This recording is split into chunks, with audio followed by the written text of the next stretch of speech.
Hello and welcome back to the channel.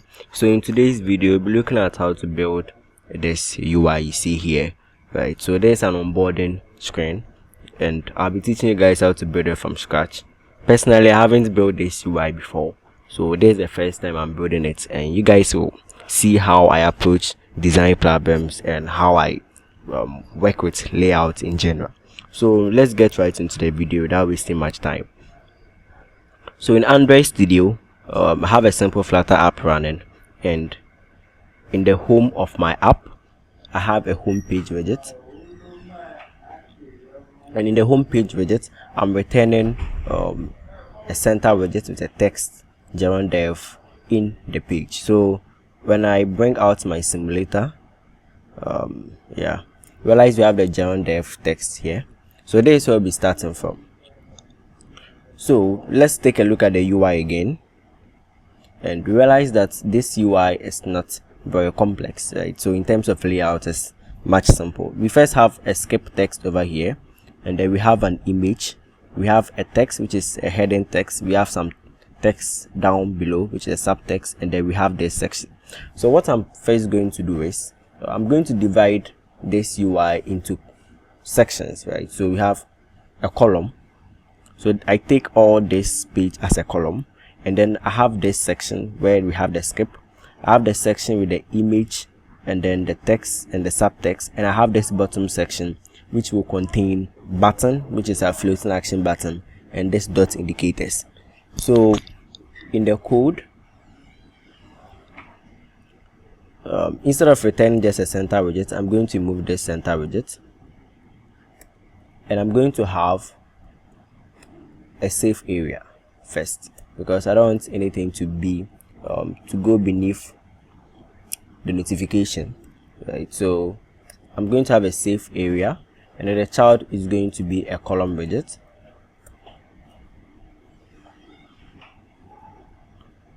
and I have to move the cons from here as well.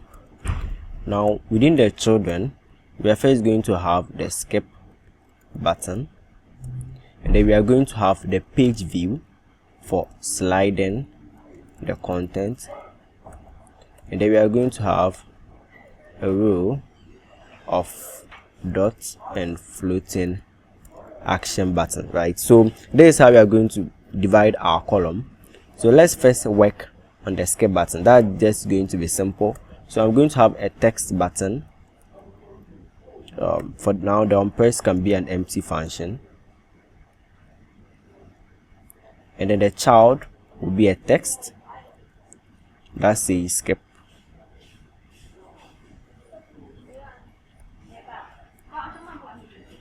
Yeah, and there's our skip button. For now, it's on the left side, and we also need some padding. So I just realized we don't have any padding, so realize that the skip button is just touching the edge of the screen. So I'm going to wrap the column in a padding widget and give it a padding all around of 14.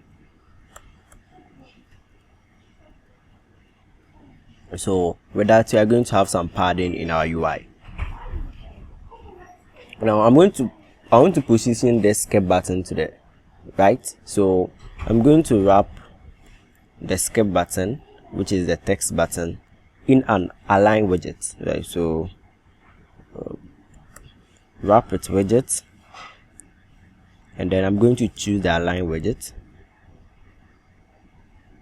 and the alignment is going to be alignment dot anything to the right, so top right. Yeah, so that will push the button to the right side of the screen. So that would take care of the skip button. Now when it comes to the page view, so back to the UI, we have some content that will be sliding through, right? And we want to use a page view for that, so that will make it much easier. We don't have to create extra pages for the content to be sliding through. So more like this kind of TikTok and YouTube short videos, right? So they are all page views. So just after the skip button, we can have some sizer box for spacing. So sizer box, and give it a height of 25. As I said, I haven't built this UI before, so I'm just imagining stuff. So height of 25, and then we are going to have our page view. So our page will have an image and then two text, right? I want to have a list of the items we'll be showing in our page view, right? So that will make it easier to make some changes to them. But for now, let's focus on the UI. So our page view will be a page view builder, right? And the reason is that we want to loop through some list of onboarding items and then return some UI, right? So if you don't get that part, just hold on, you'll get it immediately.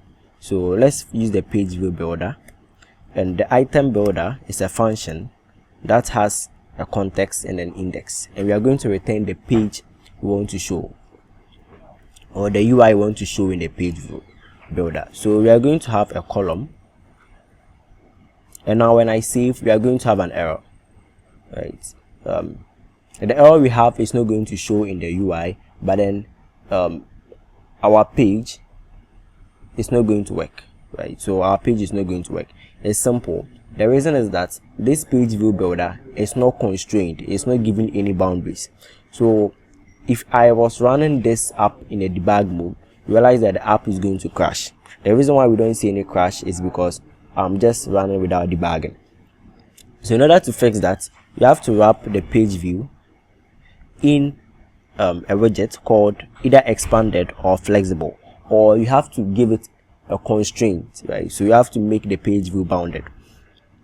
I'm going to wrap this page view in an expanded widget, and what that will mean is in this column I want the page view to take all the available space, right? So if I save this, I want this page view to take all the available space, and within the column we want to see our page view. So I'm going to use a children and then a text, and give it a text of the index. That's the page we are on. So page index +1. So this will show us the page we are on. So page 1, page 2, page 3, page 4, page 5, and it's going to be infinite because we haven't actually given the total number of pages we are going to need. So in order to do that, just come within the page view builder and use the item count property.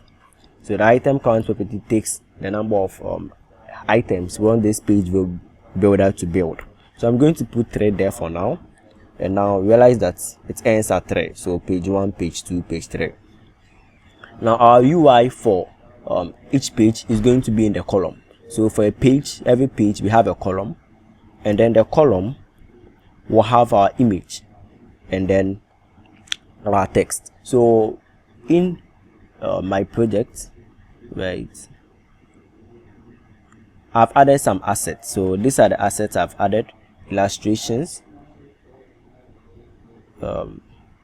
Yeah, so if I close the sidebar, realize I have some illustrations over here, and these are illustrations I got from a website. I'll leave a link to the website in the description below, right? So these are the illustrations we'll be using for this project.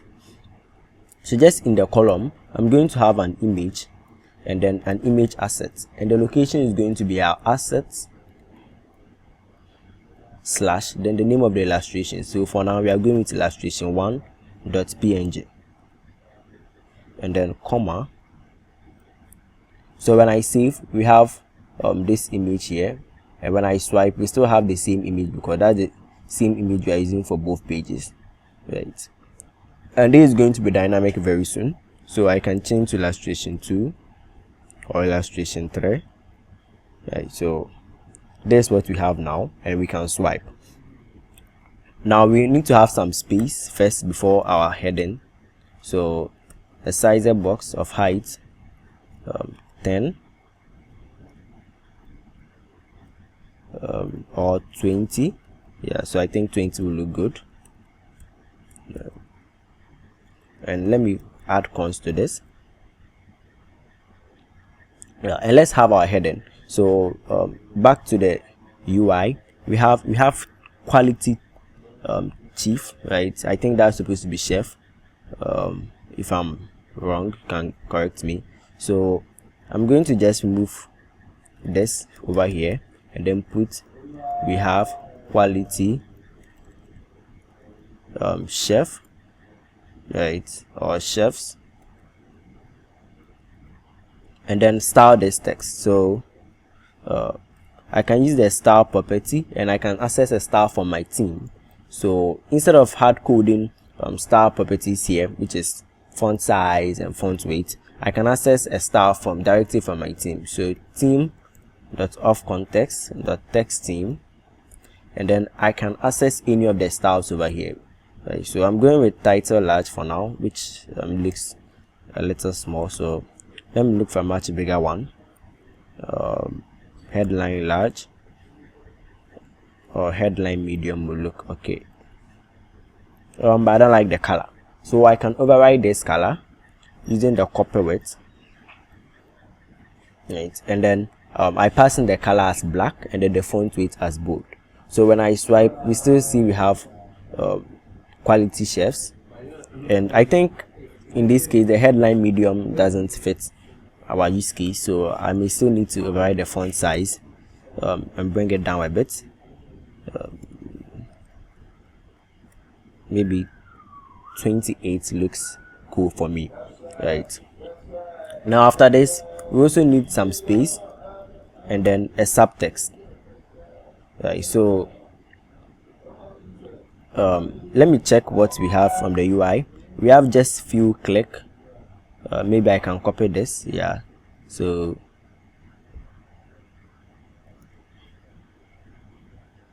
yeah, and then let's change the style over here. So without any style, let's look at how it looks. This is what we have, right? But it doesn't look very good, so I'm going to add some styles, and this time around I'm just going with the default text style. So I don't think the colors.gray looks very good. Maybe I'll go with black 38. So the same. Black 87. Yeah, black 87 looks okay. And then bump up the font size a bit. And also yeah, I think the left align is okay. We just need some spacing between the headline and then the subtext. So I'm going to give some spacing. Instead of 10, I'm going to make it 20, right? And we have this. So now we can swipe our pages, and I'm going to collapse this column and add a concierge so that the warnings go away. So I'm going to collapse this expanded. So after the expanded, we need these 3 dots as well as our floating action button or any button we like to put here. Right, so after the expanded, we need a row with some children, right? Now within these children, we are going to have our 3 dots and then our floating action button, right? So you can either put your floating action button just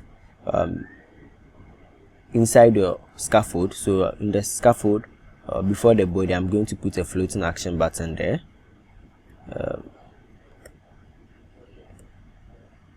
Right, so this will actually give me a floating action button here, but there are so many ways you could go about this. By you can also put the floating action button, which is any button, circular button, within the row itself, right? But I just prefer to use the floating action button over here because by default it's going to put it in this nice location for me. Also, I can change the color of the floating action button so that it aligns with our design. So within the floating action button, I can change the background color, right, to something like colors dot pink. I don't know if pink will look okay. Right, red. Okay, so colors dot red is not bad for our case over here. Yeah.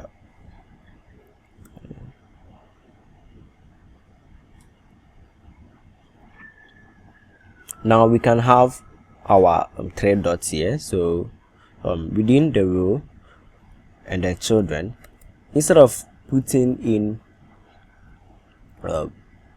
something like this, right, so when I save, realize you are going to have something like this. Instead of just putting in an icon like this, I'm going to generate these icons by looping over a list. So if it sounds confusing to you, let me show you what I mean by that. So I'm going to copy one of this icon, right, just for reference, and then in the children I'm going to use list.generate and give it a length of 3,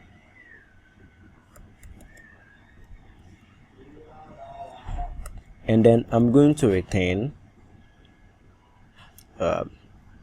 I can use a container, or I can use either a container or the icon we used previously. So pasting the icon over here will still do the same thing, right? So it's going to do something like this. Now we need some space, so I'm going to wrap this in a padding widget and give it a padding of only the right section of 8, right? So maybe 8 or 10 will look okay, right? So then we have this spacing. Now how do we know which index is active, right? So for now we can't tell which index is active, so I'm going to create a variable under my state. So there is a stateful widget. I'm going to create a variable int current page and set it to 0, which is the current page we are on, which means we are just on the first page when this uploads. And within this icon I'm going to make a simple check. So if the current page is equal to our index, right, so we have to move the cons from here and then put it here.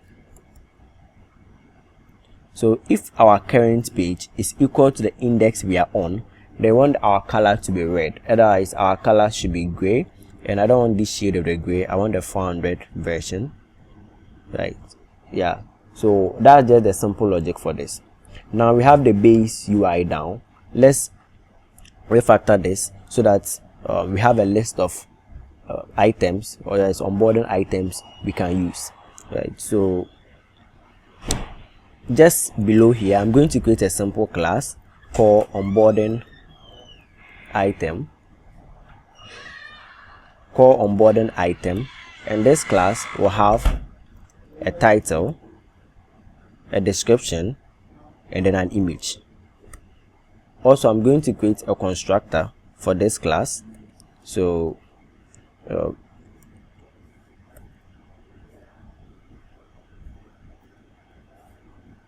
so I have an onboarding item, and that's going to be for each onboarding item, right?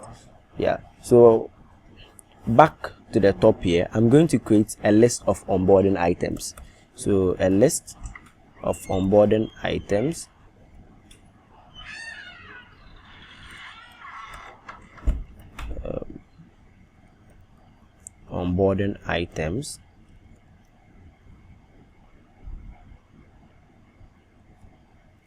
Now each of these is going to be an onboarding item which has a title, a description, and an image, right? So the first one is going to be, we have quality chefs, and the description is just going to be what we had previously. So I don't know if I can paste the description. So just a few click. Yeah, and then the image is going to be assets illustration 3.png. So we're actually going to have 3 of these. So I'm going to quickly duplicate them, and now we have 3 of these, right? So instead of just using the length, instead of just setting the length of the page view or the item count of the page view to be 3, now the item count is going to be our onboarding items dot length, right? So it's going to depend on the number of items we have in our list, which is the onboarding items. Now within our UI, instead of just hard coding these values, we are going to access the value from our onboarding items that we are looping over. Right, so we can create a simple variable over here, final item equal to onboarding items index, and this will help us to access every element in our onboarding items. So we can have item.image for now. We can have item.title, and instead of this long text, we can have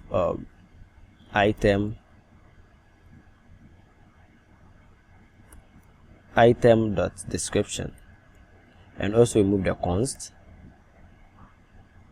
and put the const here instead, right? So when we save, nothing changes because maybe we have to hotware start our app.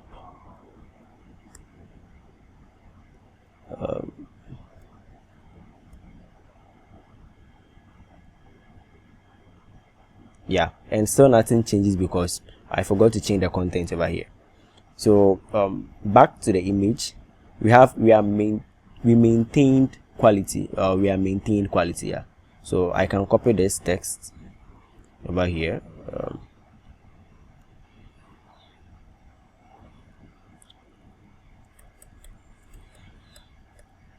And then paste it.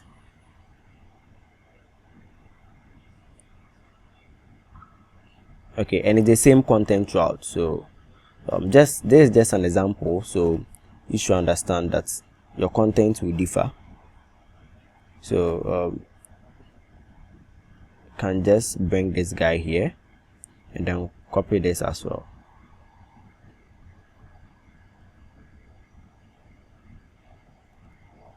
Now the illustrations are going to change, so I'm going to use 2 and then 4 here. I don't really know which ones they are. And let's hotware start to see if we have some changes working. Yeah, so we now have our UI working. Also, let's change the skip button to be red.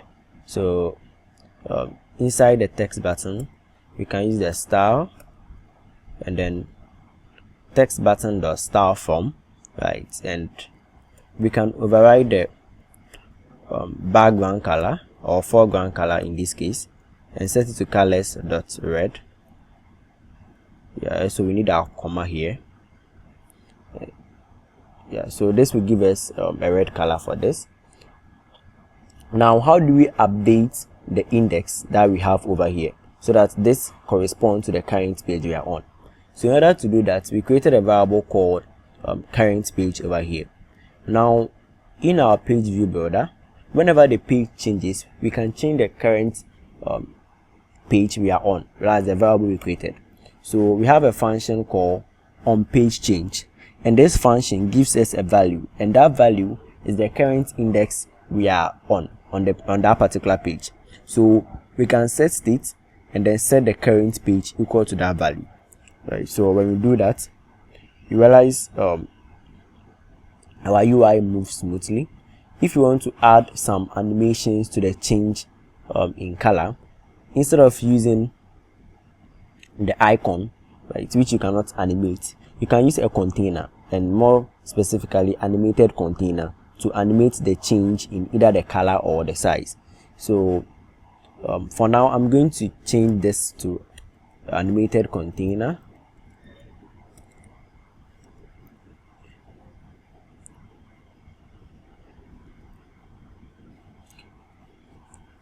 Yeah, so this animated container, and what I'm doing here is the animated container, if you have not used it before, it's just a normal container that you can apply animations to. So it has all the properties of a container except the duration, right, and some other few properties that can help you animate. So the duration is how we want to change the properties. The duration we want to change the properties. We first have a width, which is 10, and then we have a height, which is 10, and then a width. That width would depend on the current page. So if we are on a particular page, that's our current page and index are the same, then we have a width of 30, else we have a width of 10, right? And when it comes to the decoration, in terms of our color, if our current page is equal to our index, our color is red, otherwise our color is gray, and we can still use the shade 400 here. Also, we have to change the length of this to our onboarding item.length, so that when we add new items to our onboarding items list, it does take changes here and it doesn't break our UI. Yeah, so when we swipe, realize that we are changing our page successfully. Right? So we have some animations going on and our page is changing. And if you want to use the button, the floating action button, to change the page, you can do that in the on press, and with that you need a controller. So you need to have a way of accessing this page view builder outside of it, and the way we do that is by using a controller. So just at the top here, I create a controller. So final page controller is equal to a page controller. So this is the value or the variable I'm going to attach to this page view builder. So I set a controller to the new controller I've created, and in the on press of this button, I'm going to move just to the next page. So I can do _ page controller dot next page, right? And this next page takes in a duration and a curve. When we use this, realize that there is a bouncing over here because there is no page for us to go to. We can't go to the next page, right? Or you can have an if statement here to check that. So if we are not on the current page, right, then we don't. If we are not on the last page, then we move, else we do nothing, right? So that's what the if statement is going to do. So if our current page is less than our onboarding item.length -1, this will check if we are on the last page, right? Sorry, this will check if we are not on the last page. So if you are not on the last page, then we want to move to the next page, else we can do something else like navigating to the home page, right? So this is how I will approach a design like this, although it may look a little fast if you are totally a beginner with Flutter, but then I don't think it's something very complex, right? So you first have to divide your layout into rows and columns, right? And then from there you can easily search for the widgets that will help you achieve the layout you want, right? So thank you guys for watching, and I'll see you in the next one.